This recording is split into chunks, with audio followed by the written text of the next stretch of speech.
Karen's shrill voice sliced through the cul-de-sac like a lawnmower on Sunday morning. "You think you can deface our neighborhood with that garish mural and get away with it?" she screeched, waving her pristine HOA rulebook at me, her manicured nails glinting like tiny daggers. I leaned against my porch railing, sipping coffee, watching her unravel. The mural vibrant swirls of teal and crimson celebrating my late mother's art had turned our sleepy suburb into a war zone overnight. Karen, the HOA president, had declared it a crime against property values. Neighbors peeked from behind curtains, their whispers buzzing like cicadas.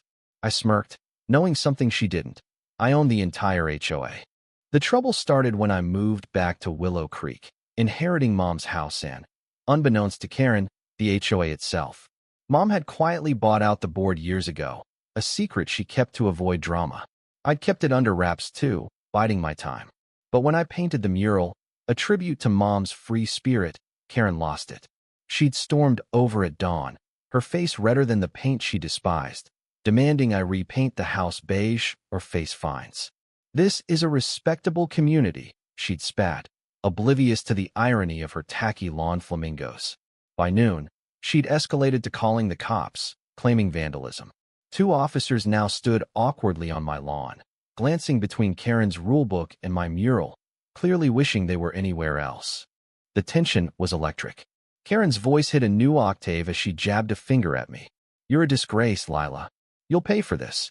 I set my coffee down, slow and deliberate, and stepped forward. The crowd hushed. "Karen," I said, voice low but sharp, "did you read the HOA charter? Like, really read it?" She froze, her eyes narrowing. I pulled out my phone, scrolling to the document I'd kept ready for this moment. "Because if you had, you'd know I don't just own this house. I own the HOA. Every rule, every fine, every blade of grass in this cul-de-sac answers to me." Her jaw dropped, the rulebook slipping from her hands like a defeated flag. The neighbors gasped, phones now aimed at Karen's stunned face.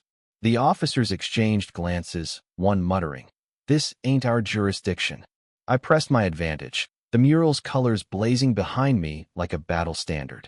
"You've bullied this neighborhood for years, fining people for unapproved mailboxes, yelling at kids for chalk drawings. You called the cops over paint, Karen. Paint. But guess what? I'm rewriting the rules, starting with that mural staying right where it is." The crowd erupted, some cheering, others whispering in shock. Karen's face cycled through rage, disbelief, and something like fear. She'd built her tiny empire on control, and I'd just burned it down. But Karen wasn't done. She straightened, eyes blazing, and hissed, "You think you can humiliate me? I'll sue. I'll rally the neighbors. You'll regret this."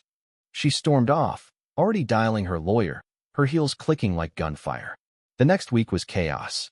Karen canvassed the neighborhood, spinning tales of my tyranny, rallying a small but loud group of loyalists. They picketed my house with signs reading, "Save our standards," and "No anarchy in Willow Creek."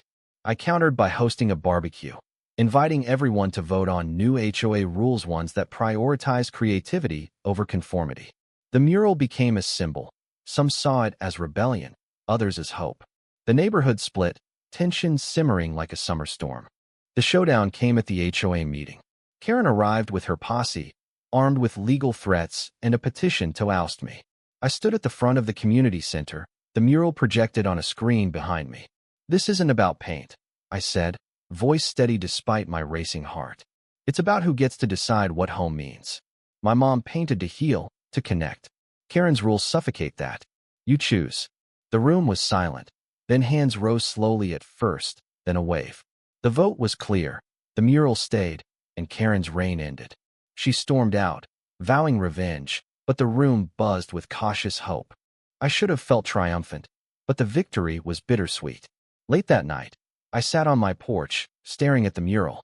Mom's art glowed under the moonlight, but I saw the cost. A neighborhood divided, friendships strained, Karen humiliated. I'd won, but at what price? The next day, I found a note slipped under my door, Karen's handwriting, shaky but clear. "You think you're free, but you've made enemies. Watch your back."